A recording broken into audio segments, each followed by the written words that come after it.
Scale Up Nation, one of my favorite things about the Rising Tide Mastermind is a session that we do called a full cup. And a full cup is where we bring a tip or a trick to each other that can really help improve our regular day-to-day.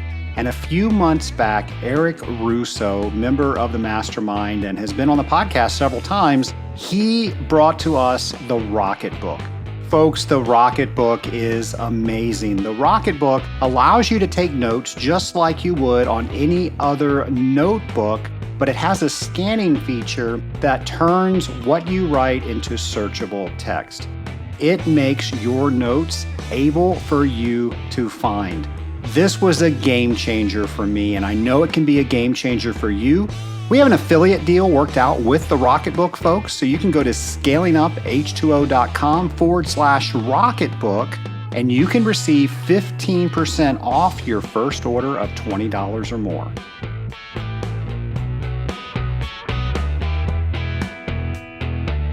Hello, Scale It Up Nation. Trace Blackmore here, the host of Scaling Up H2O, the podcast where we scale up on knowledge so we don't scale up our systems. And Nation, this is the fourth quarter. I know a lot of us are just killing it, and we have been the entire year, but there's some others of us that maybe need a little push.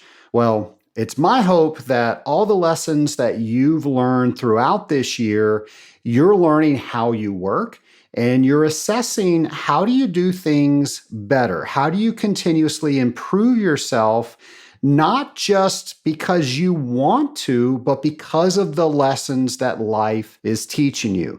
I remember somebody was very discouraged a couple years ago because they did not accomplish the goals that they wanted to accomplish. And within the Rising Tide Mastermind, something that I really enjoy doing is we get to do one-to-ones with each other. We talk about our personal goals and how we can get each other motivated, and maybe we can share something that the other person just can't see that's going on. And when we can bring light to that, that unlocks the potential of that person getting whatever they're trying to get done too. And with that, this specific individual was really down on themselves because they did not achieve several of the goals that they had set out for that year. Well, we started evaluating all the things that went on during that year. And folks, it was things like they had a new child, they moved, they had in-laws that they had to move, and their spouse was in school. So all these things were going on, and that was information that maybe they knew a little bit of, but they didn't know all of it until it actually happened. Well, folks, it's okay to realign your goals when you learn new information.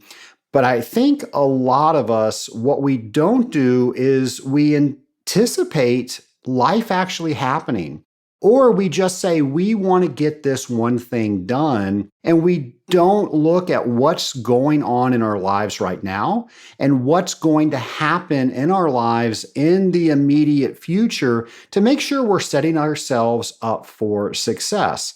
Now, I asked this individual, knowing those things that you endured and successfully got done during the year, would you have achieved or even attempted to do these other goals? And the answer was a resounding absolutely not. Well, then I asked this person, how many of these things did you know were going on when you made these other goals? And pretty much all of them. And that was the point I wanted to make on that coaching session, that we have to take all the information that we have available to us to achieve those goals, to make sure that those goals are even realistic. Now, sometimes we've got to push through knowing that if we do something that's uncomfortable, that's not going with the grain of our life, but if we just do it a little bit and get it achieved, it now alleviates all this other pressure And that's really the only way that we get back time. When we can do things like that, my friend Rory Vaden calls that a multiplier. So if we can find a multiplier in our life that we can suffer through for a little bit to know that we can get that back later, that's a different story. But the point of this is make sure that when you are making your goals, that they do align with all the things that are going on in your life. Now, let's say they don't. Is it still an important goal? And if you want to get it done, does it make sense to wait until it aligns with things that are going on with your life? And sometimes the answer is going to be no. You just got to get that done. Other times you can say, once these things are off my plate, it's going to free up time and allow me to focus. And that's just one part of the equation. The other thing is it's going to put you in the right mindset. So don't just put things off for the sake of putting things off. And if you're putting things off because your day-to-day is too busy, that's a totally different conversation.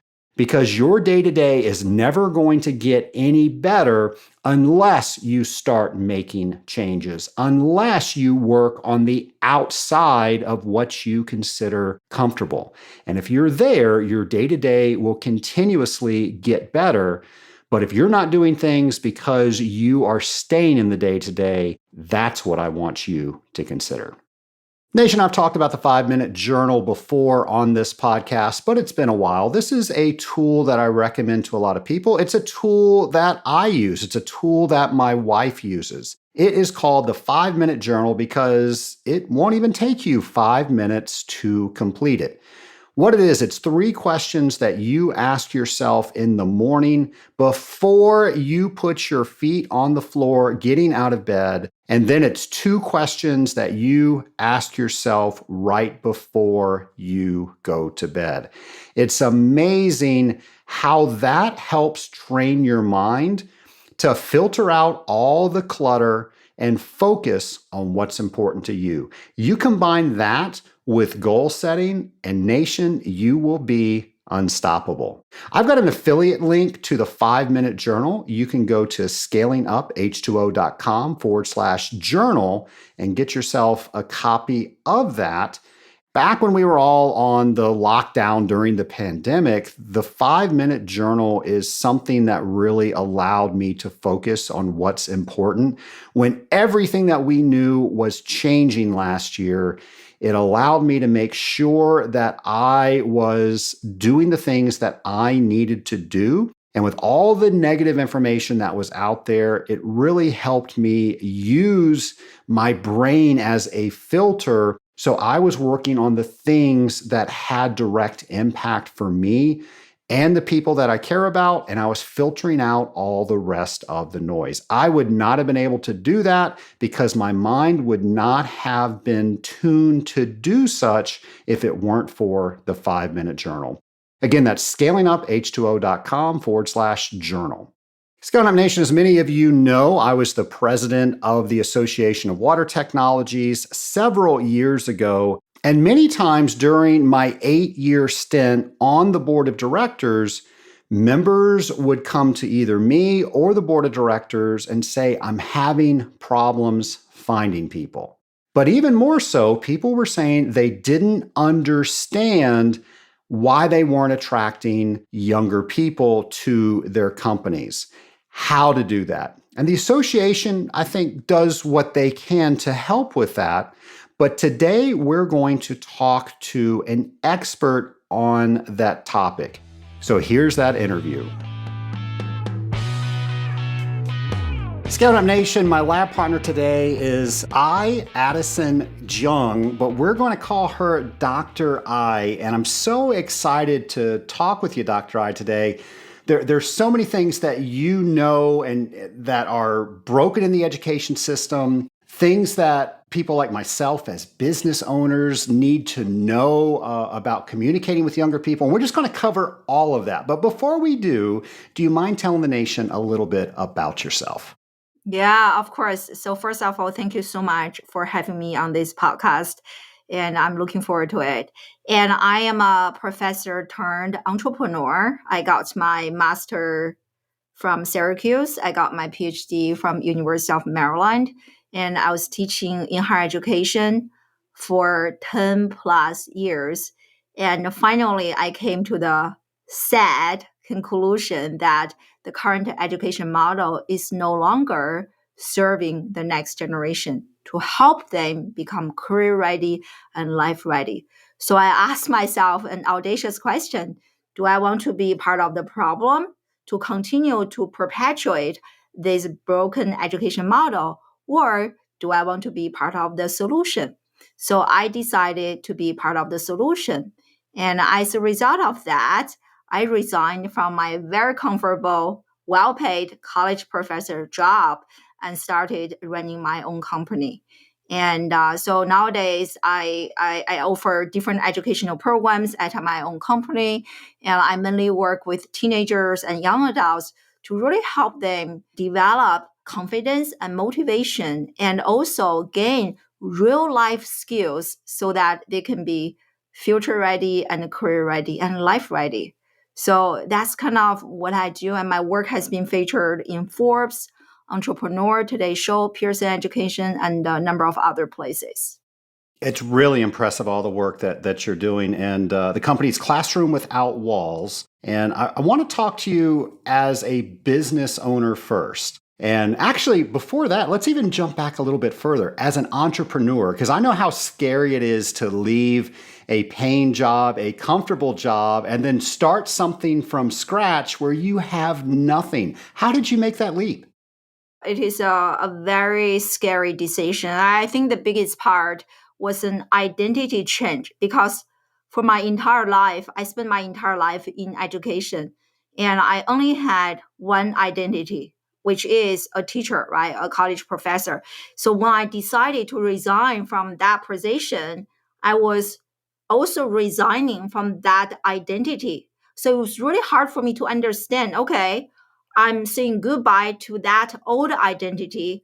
Like, who am I? Like, who is this new person that I'm becoming to? I had no idea.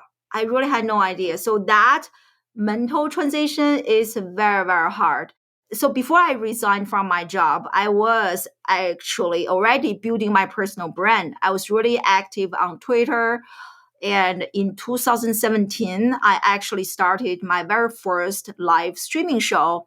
And I was still a college professor at the time, but I realized that I couldn't really serve my students that well because the only thing I had was degree. Like I have so many degrees, but you know what I don't have? Real life experience. But that is what our students need in order to learn, to grow, to become a professional. So realizing what I couldn't do in the classroom, and I started my very first live streaming show, and it is actually called Classroom Without Walls. It was really my intention to use social media as a way to bridge the gap between classroom learning and real life application. And on my show, I was teaching social media, public relations, and communication classes. So on my show, I interviewed Seth Godin, Guy Kawasaki, Mark Schaefer, and so many amazing, incredible entrepreneurs, business people to come to my online classroom, my live streaming show, to have a conversation with my students. That was an eye-opening experience for the students because surprisingly, the younger generation, even though they grow up with technology, they don't know how to use social media the way that you and I are using social media. We use social media to create, to serve us. But most young people are allowing social media to use them. It is very different. So it was an eye-opening experience for my students. So wow, you can do that with live streaming. I can interview people. And so not only did my teaching improve as a result of me building a personal brand, at the same time, my personal brand started to generate some income for me. And speaking gigs and consulting and different things. I was like, wow, that was really interesting. So that also gave me some faith in my resignation, knowing that actually seeing some cash flow, not a lot, a little bit cash flow, I was like, wow, I can actually make some money based on my personal brand outside the classroom. So that has given me lots of hope. So it's not just like, I'm like cold turkey saying goodbye to my job, but there was still lots of fear because the money I was making through my personal brand was definitely not enough as how much I was making as a college professor. But I realized that, we also homeschool our kids. They don't go to school. So with teaching position and doing research, running my side hustle and trying to be a mom, it's time to say, I have to cut, right? I just cannot do all of them.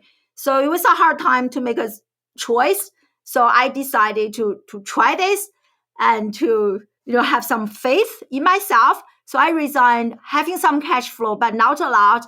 And it is really the best decision I have ever made in my life.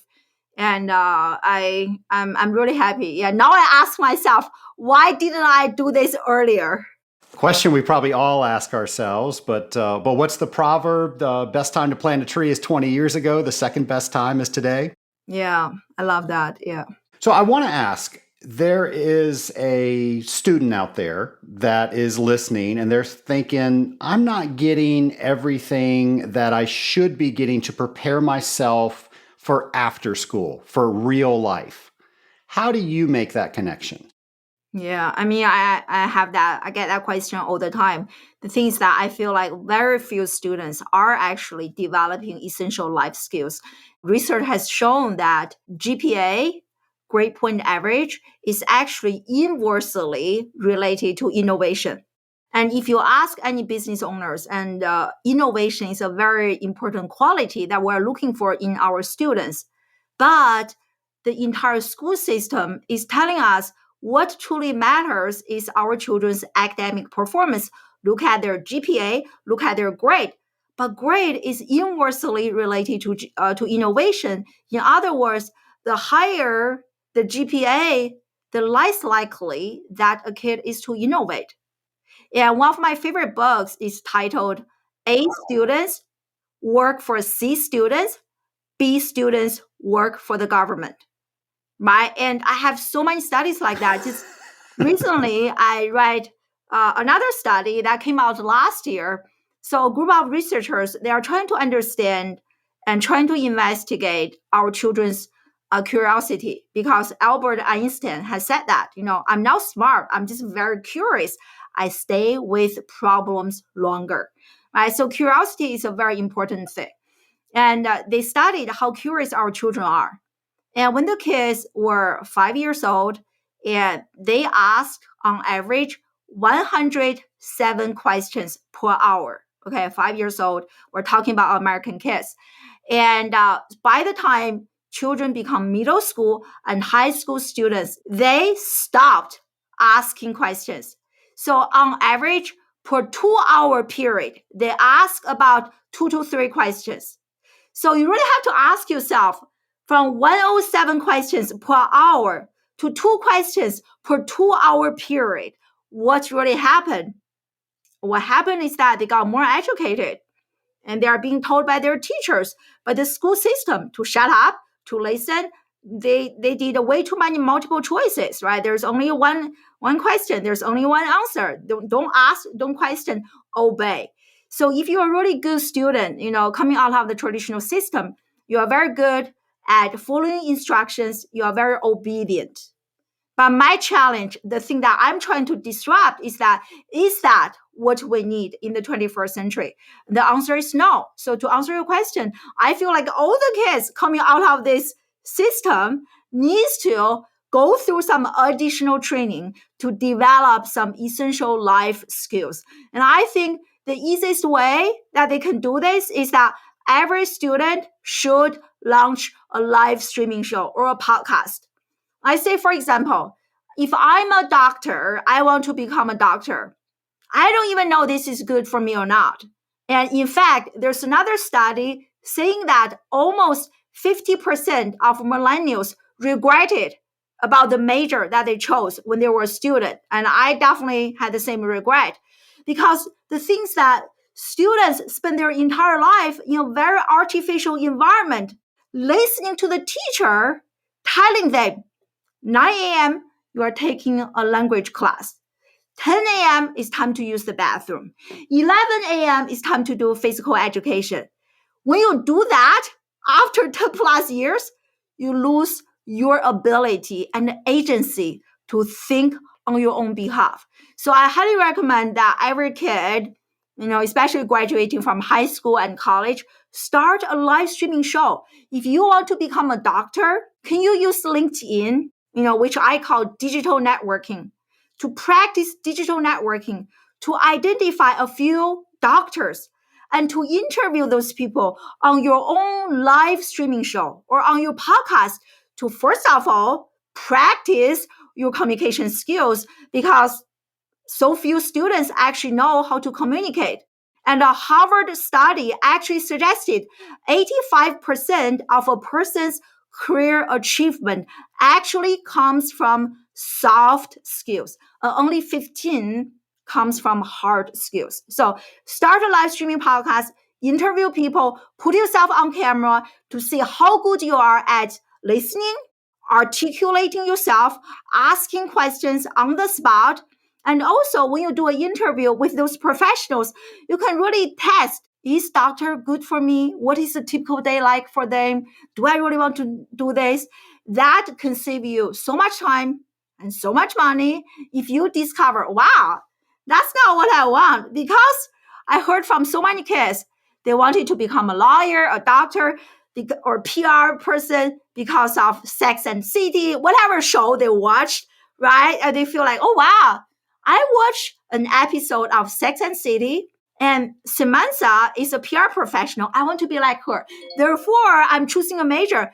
And that is the worst way to select a future, right? So do an interview with real life PR practitioners. Do an interview with real life doctors to see their real life, right? So that is something I would tell to the young people. Now, I can just see a young person is hearing this today and they're thinking, that doctor's never going to come on my show if I ask him. Yeah, I mean, that's a great question. And I think many young people have that fear. On the other hand, and I want every young person to understand, leverage the fact that you are a student. And I tell my students all the time, everyone has a soft spot in their heart for the next generation. Right? If you are like 40 years old, like myself, trying to get Seth Godin, all those people on my show, people will be like, who are you? They will be thinking about it. But if you say, I'm only 17, I'm trying to figure out my life, do you have 30 minutes to have a quick interview with me? I would really greatly appreciate you. 80%, if not 90% of people will say yes. And like just myself as example, I get podcast requests all the time. I never rejected a kid. I'm actually going above and beyond. Like after the podcast is over, I was like, yeah, tell me more about your life. How can I help you? Right. So I think most people are willing to serve, to give to the next generation. So leverage that card. When you're a student, you really have nothing to lose, and play that card. I'm a student. I don't have anything. Can you please help me? And try that.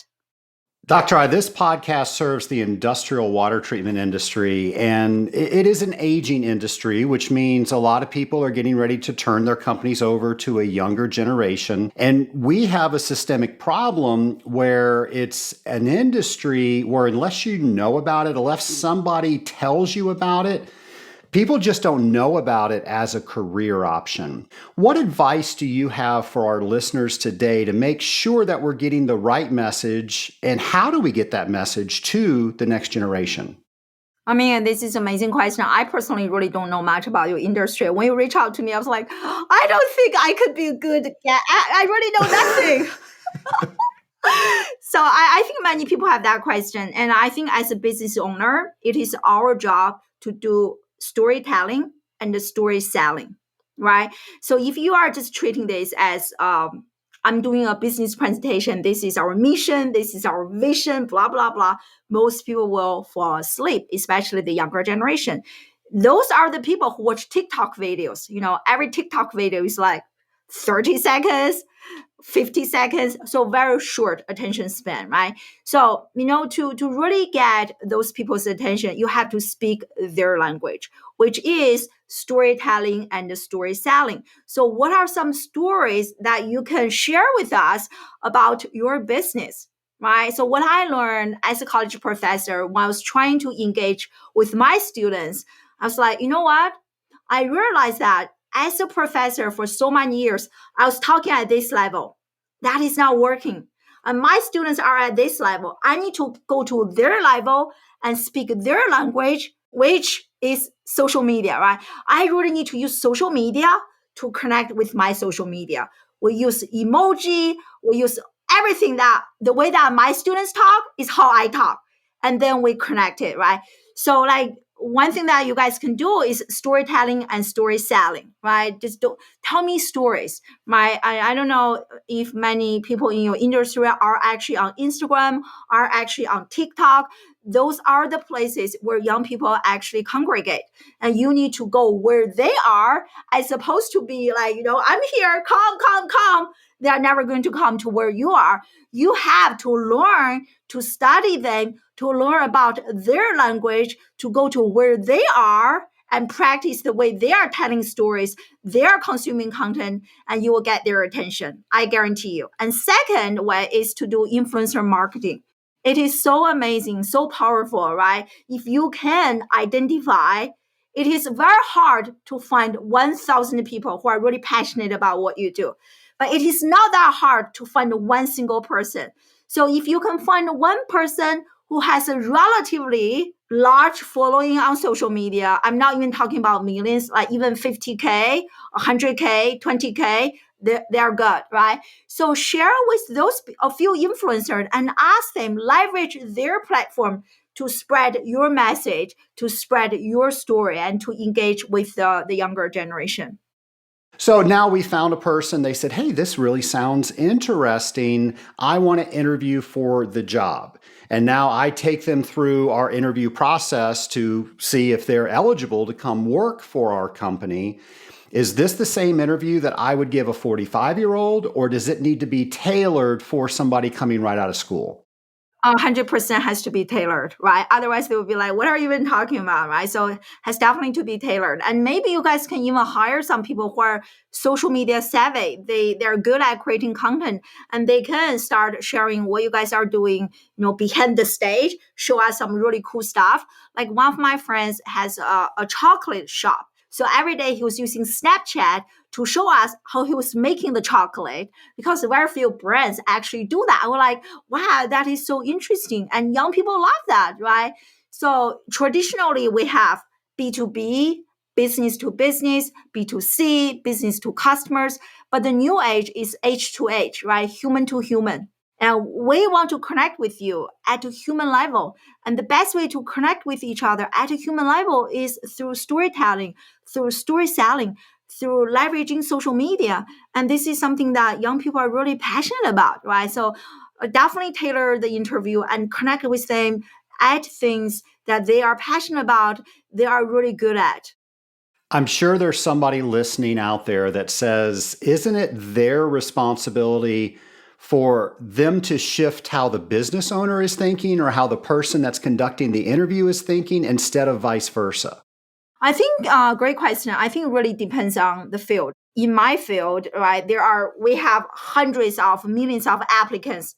I don't even have enough time to go through every single application, right? So in that case, you can probably wait and for the students to kind of figure you out and connect with you where you are. But if you are on the other stream and on the other spectrum, and I think we need to figure out if I'm struggling receiving applications, people are not even interested in what I'm doing.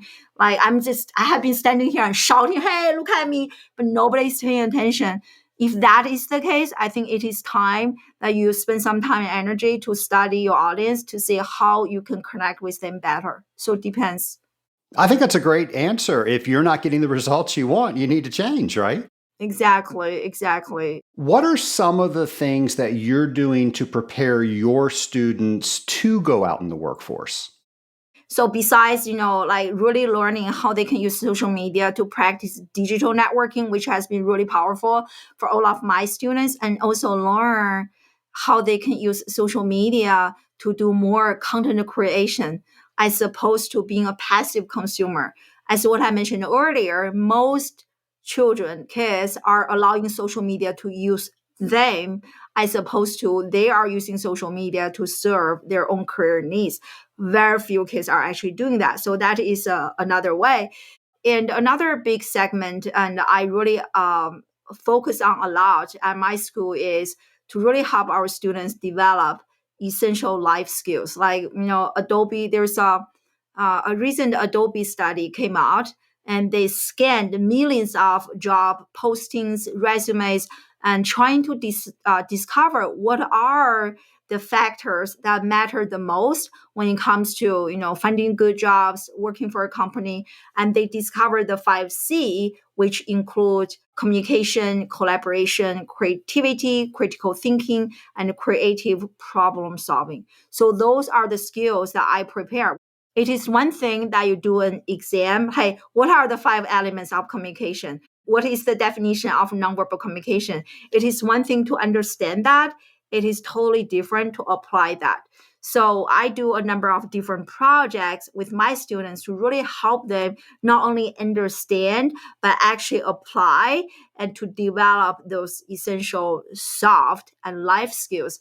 And another component that I prepare my students is to really work on their mind. And after being a traditional student for so many years, and our students have lots of self-limiting beliefs. And I think even us, I had lots of self-limiting beliefs before I started my business. And I still have some nowadays, right? Because as you grow, you start to dream bigger. You will continue to grow those self-limiting beliefs. So we talk a lot about how to rewire our brain. And my students understand actually human beings on a daily basis, we have 60,000 thoughts on a daily basis. And I think 85% of them is actually negative. So we have so many thoughts, and a large percentage of them is actually negative. And every single day, we think the exact same thoughts as yesterday. So to understand that, and I taught my students quite a number of techniques that they can apply to rewire their brain, which is really, really powerful. And one of my favorite quotes from Dr. Joe Dispenza, I really love his work, is our personality creates our personal reality. And our personality is made of how we think, how we act, and how we feel. So I work with my students on the thinking level a lot, starting with their thought. And we do journaling, positive affirmation, scripting, and a number of exercises and techniques to really help them grow and build that resilience. And so that they're ready to face whatever challenges life is going to throw at them. What's one way a business owner or an interviewer can test to make sure they have some of those qualities? I think it's to people are doing this type of interview, like is it called behavioral interviews, and give you a scenario, give you the case like a situation, and see how they are acting. And I think that is give them a real life project, a real life puzzle. I know many of my friends who are in the entrepreneurship space, they will be asking to give them a real business problem. Can you actually solve this? If you are in business major, here is this idea. Can you kind of share with me how can we bring this from ideation to a profitable business, right? Like, what are your ideas? I definitely see the trend, which is more based on hiring based on skills as opposed to be based on degrees. So traditionally, people are only looking at that piece of paper. You are telling me the tell me economy. You are telling me, right, you have a major in physics, in engineer, whatever. But that is over. So right now, it is the show me economy. don't just tell me how good you are. Don't tell me what degrees you have. Can you actually show me, right? So show me what you have created as a result of that piece of paper. So more and more companies are hiring based on skills, not just based on piece of papers. I think anyone running an organization, we need to transcend beyond that piece of paper. I have worked with people who graduate from Ivy League schools, but they still are just like, no, you can't do this job. At the same time, I have hired people who don't even have a degree, but they're so good, right? And I interview entrepreneurs, and Cheryl Bottom, I don't know if you know her. She's a really big name on LinkedIn, and she has her own company. She does lots of video production, filming, and she shared on my podcast saying that at her company they prefer to hire students who are actually self-taught as opposed to students who graduate from school who have that piece of paper, because self-starters, they know how to learn and they can figure things out, and their knowledge is more updated than traditional students who just come out of school with that piece of paper but no real life experience. So anyone interviewing students should really create real life problems, scenarios to see how they're handling, as opposed to the traditional interviews. I don't even think you can get much out of those traditional interview questions anymore. What motivates these individuals? So, for the longest time, people thought, hey, throw more money at people and that's going to get them excited. What are they looking for? I think, I love this book from Daniel Pink. He like Drive. He talks about purpose, autonomy, and mastery.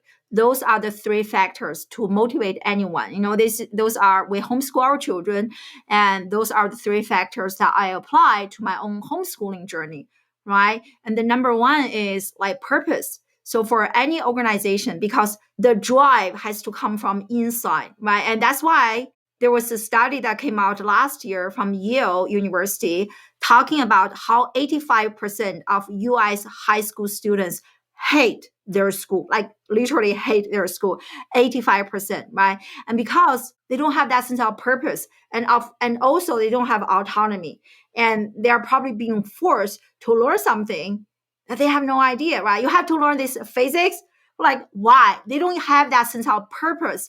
When they don't have that purpose, they don't have that drive. So if you really want to motivate young people or anyone, I feel like especially the younger generation, when they choose an organization, they want to be a part of your mission. They want to be a part of your vision. They want to know, why am I doing this? How is doing this contributing to the bigger vision? Right? I think there are like lots of local companies. They're like have a bigger cause, right? Like for me, the people that I'm hiring to work for me at Classroom Without Walls, and they know my mission. I was like, the job you are doing is so important. We are disrupting education. We are creating a new education model. We are re-educating the next generation. And they're like, wow, I'm part of this big picture. That motivates them. And definitely not money. And so much research has shown that, monetary reward is good for manual labor. If you move 10 bags from here to here, I will give you $5. If you can do 20 bags, I'll give you $20. For manual labor, monetary reward works. But if you are asking people to be curious, to innovate, to do intellectual work, a monetary reward can actually hurt people. It prevents them from taking risks. So don't do that, but actually share the purpose. Make them feel like, wow, we are a movement. That's what I tell my people. We're a movement. The Classroom Without Walls is a movement, and you are part of this movement. And that I discover is really good at motivating young people. I give a lot of my credit to being successful in this industry to people that have taken the time to teach me things, my mentors. And I went out and I saw somebody that had knowledge that I didn't have, that I wanted, and I asked them, would you mentor me? And 9 times out of 10, they all said yes. How do you motivate younger people to get the courage and to have that first conversation to ask to be mentored? No, great question. I think the reason that many young people are not doing that is fear of rejection. Again, that I think is a result of the current education model. Because when you're a student, right, you're so afraid of losing a point. You're so afraid of not earning that A, right? Because your teachers are asking you, your parents are asking, you feel like, wow, getting that grade is so, so, so important. If I miss a point, first off, you get that mark, right? Cross right mark. And that hurts you, right? It hurts you like identity, like, oh my God, I got the question wrong. So I think we need to, from the school model, to help eliminate that fear of making a mistake, fear of rejection, and to re-engineer our curriculum in a way to celebrate failures, to celebrate mistakes. Again, Albert Einstein, he said that if you have never made a mistake in your life, it means that you have never tried anything new, right? I love that quote. So that is what I share with my students. Like, actually, in my coaching sessions, I actually have a planner. It's like, what is a mistake that you made today? And we celebrate. Wow, congratulations, you made a mistake. God, what did you try? And what lessons did you learn as a result of this mistake? The only mistake in life is one that you haven't learned a lesson from. If you have learned something from that mistake, it is not a mistake, right? So we rephrase and failure or fail as first attempt in learning.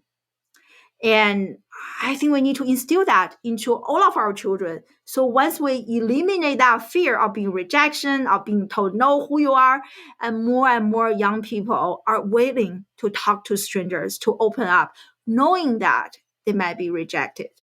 Let's flip that question around. We have many listeners today that have so much knowledge in their heads. How do we encourage them, and how do we explain the benefits of them becoming a mentor to a mentee? Oh, definitely. And I learned so much, even from my own kids. I'm learning from my own biological children on a daily basis. They're only 6 and 10.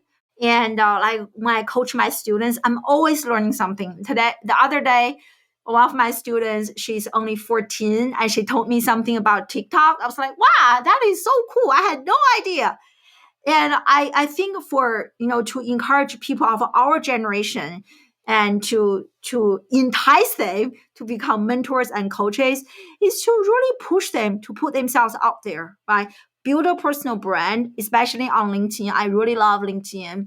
And start putting yourself out there and start sharing what you have learned. And once you do that, you are going to attract some people, right? Especially if you are using the relevant hashtags, you are going to attract some young people, and they will be commenting, oh, wow, that is a great point. I never realized that before, right? So first step, I think you really have to put yourself out there and make yourself available. And so more young people can reach out to you. Once you have a taste of that, it'll be like, wow, we can learn from each other, right? So what we say at Classroom Without Walls is that we're both teachers and students at the same time. I'm not the sage on the stage. I'm a guide on the side. So we embrace that. We're both teachers and students at the same time. I love that. You are absolutely crushing LinkedIn. What are your top tips for somebody to do on LinkedIn? I'm actually speaking at LinkedIn Friday, so I'm super excited for speaking gig. And I love LinkedIn. Business-wise, LinkedIn has generated so much money for me. I'm really, really thankful. So in my case, what really benefit my business is that my live streaming content. I go live on LinkedIn. So I have been live streaming on LinkedIn for 2 years. So when LinkedIn just launched their live streaming, and I got it. So that has helped me a lot. I think video is the future. That's what I tell everyone. If you can incorporate a video, going back to that H2H. So if you can incorporate video into your marketing, branding, business, make a huge difference. And even for young people, it is a great way to show your communication skills. And so embrace video. And if you can embrace live streaming, that's even better. And showing up consistently. Showing up consistently make a big difference. And another piece of advice, which is what I learned from my journey on LinkedIn, is I feel like most people's LinkedIn content is not that good. It's very canned. And I think if you want to really leverage social media, you have to show up as a thought leader. right? Like to stand for something or stand against something. What is your message? What is your story? If you use social media to run a business, you should stop thinking the more hearts, the more likes I get on my post, the more money I'm going to make. There's no correlation between how many hearts you get on a post versus how much money you're going to make. And some of my posts, I really generated leads and clients. Like they don't even get that much traction, but the right people are reading my posts. So are you using your post to attract the right people? I feel like many people are not doing that. Right? You really have to improve your messaging. Like my messaging is very clear. It's not for everyone, very disruptive. I talk about the broken education model a lot. So most parents, they resonate with my message are those people who see education is broken. They have to supplement their children's education outside the classroom.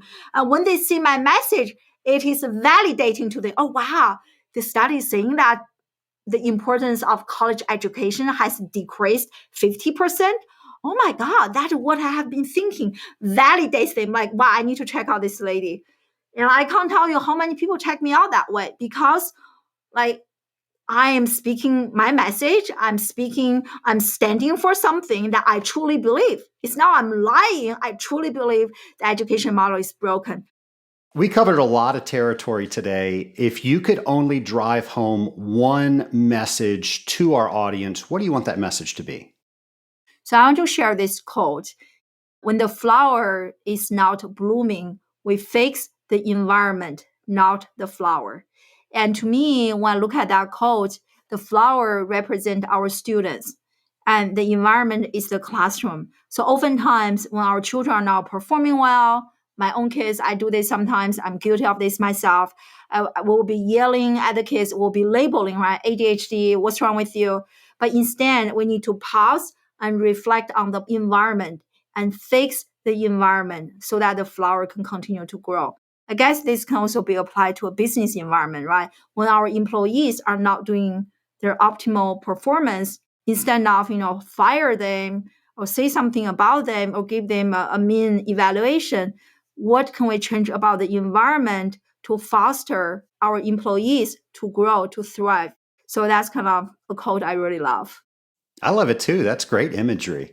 Well, I'm almost out of questions. So I'm going to transition to our lightning round questions. So these are the same questions I'll ask of all of my guests. So the first question is, if you could go back in time and speak to yourself on your first day starting your business, what advice would you give yourself from now? Believe in yourself. I doubted myself so much, imposter syndrome big time. I wasn't confident because, in my story is that I spent my entire life as a teacher. I never started business before. So I questioned myself so much. Believe in yourself. You can do this. If not you, who? I love that. If not you, who? We are always our worst critics. Why is that? Exactly. I mean, psychology has a theory. It's like selection bias. So, which means that for all the things that are going great, we human beings, we have that tendency to only pay attention to the things that are not going well. So it is that selection bias. We all have that. Yeah. We pay more attention to negativity. That's why, when you look at news, I stopped reading news because there's really nothing positive, right? So people love that type of stories. And for us, the same thing. We pay attention to the negativity in our life and we remember that. You mentioned a couple books already, but what are some books that you would recommend if people want to read to learn more about the topics we've discussed? I mean, I'm such a big fan of Seth Godin. And my favorite book from him is actually one of his earlier books called The Purple Cow, the animal cow. And then that book really inspired me to be different, right? Like, when you look at a group of cows, the one that is standing out is actually different color, not black and gray, but a different color. So can you be that different color in your industry? I'm the different color in a very old industry. And I was afraid of that in the beginning, but now I have fully embraced that. And my business has grown so much. So yeah, be the purple color cow. My last question, you now have the ability to talk to anybody throughout history. Who would it be with and why? Oh, wow, that's a great question. Because since we are just talking about, oh, I know, I was about to say Seth Godin, but I actually interviewed him. So kind of already had a conversation with him. Do you know Sirkin Robbins? I don't think I do. He is the most amazing person in the history of education.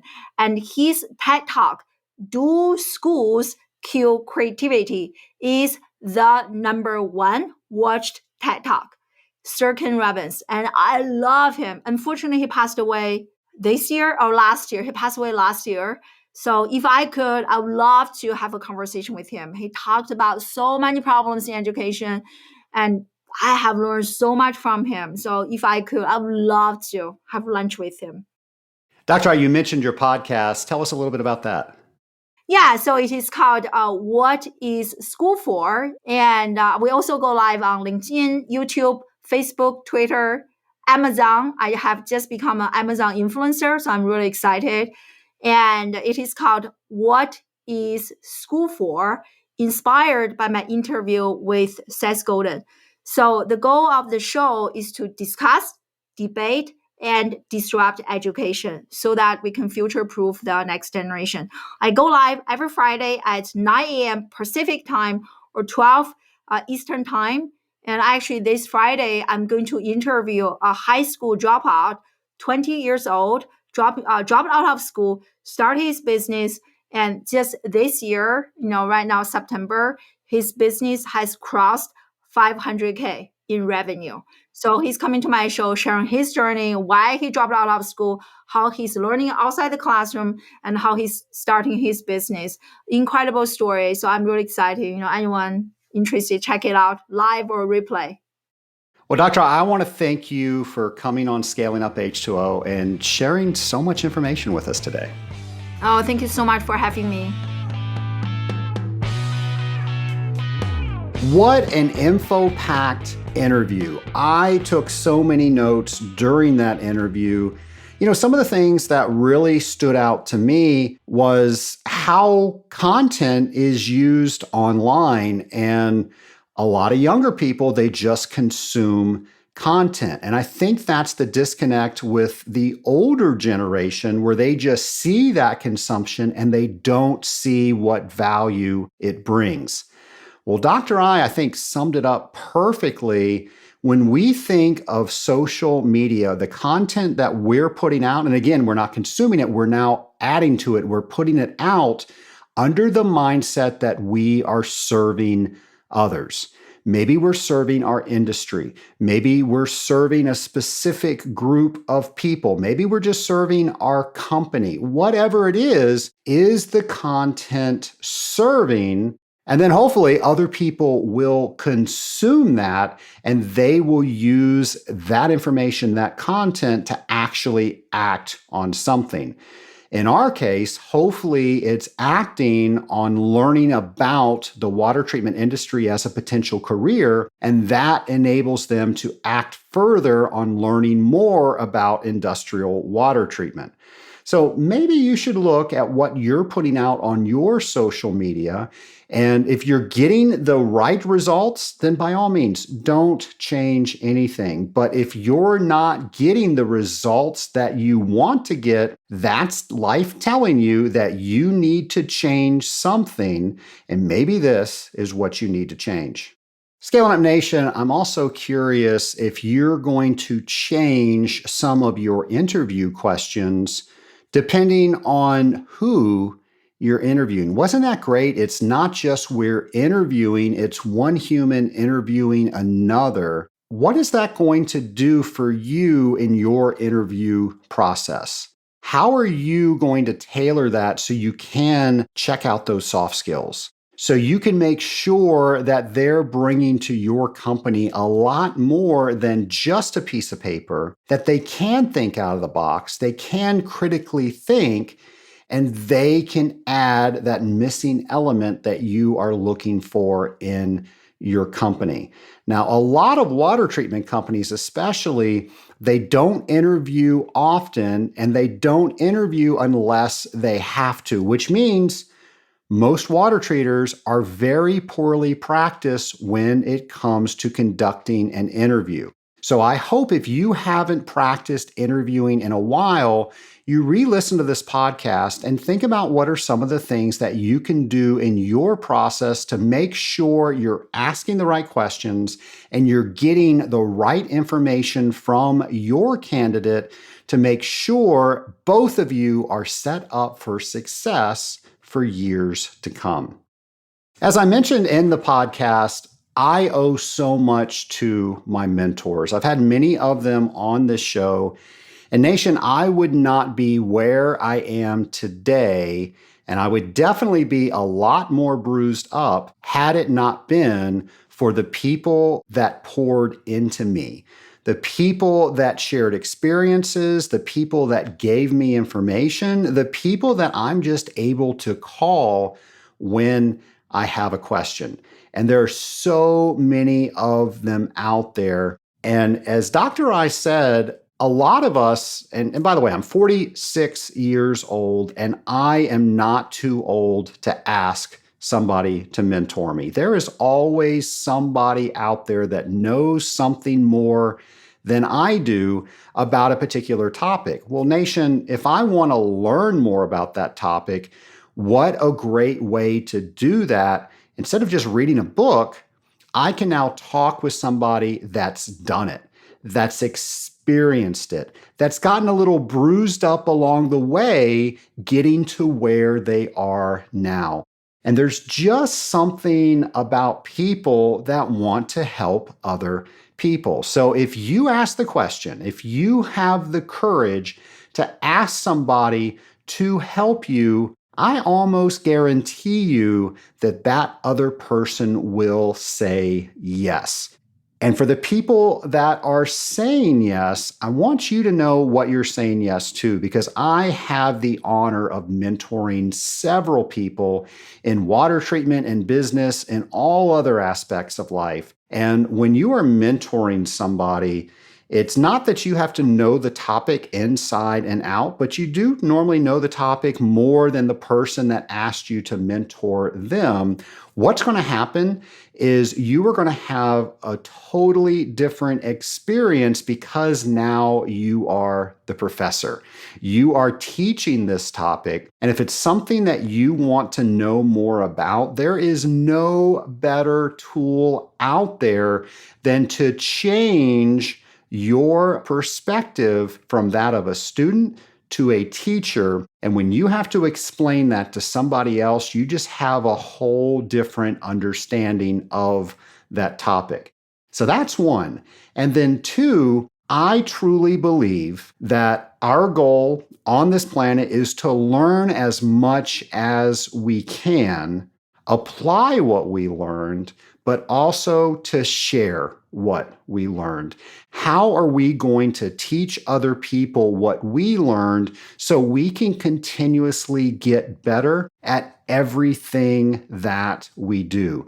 Just imagine if we all had that attitude. And innately, I truly believe we all do, but with all the things that are bombarding us in society, with a lot of our culture enriching greed, it doesn't allow us to think that way. So I'm going to challenge each and every one of you to step away from that mindset for a second and think about all the things that you can get if you decide to start sharing what you know with other people.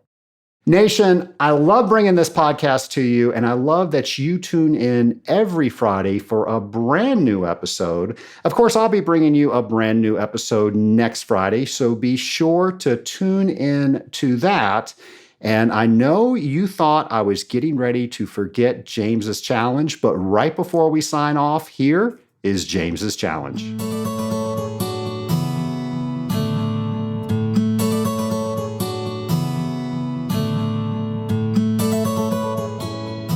Hello, Scaling Up Nation. The next James's challenge as we grow as an industrial water treatment professional, drop by drop, is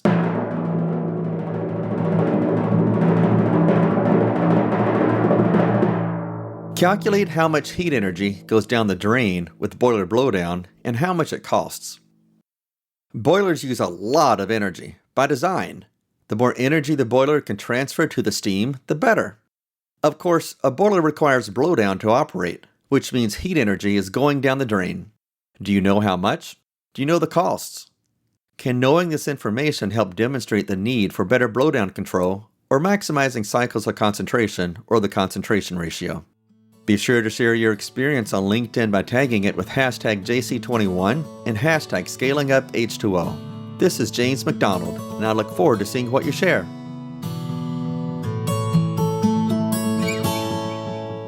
James, thanks for that. And Nation, if you are not caught up on James's challenge, you can go to scalinguph2o.com and look at every single challenge that James has put up. You can catch up, and by the end of the year, you will be 52 steps closer to being a better industrial water treater. Have a great week, folks.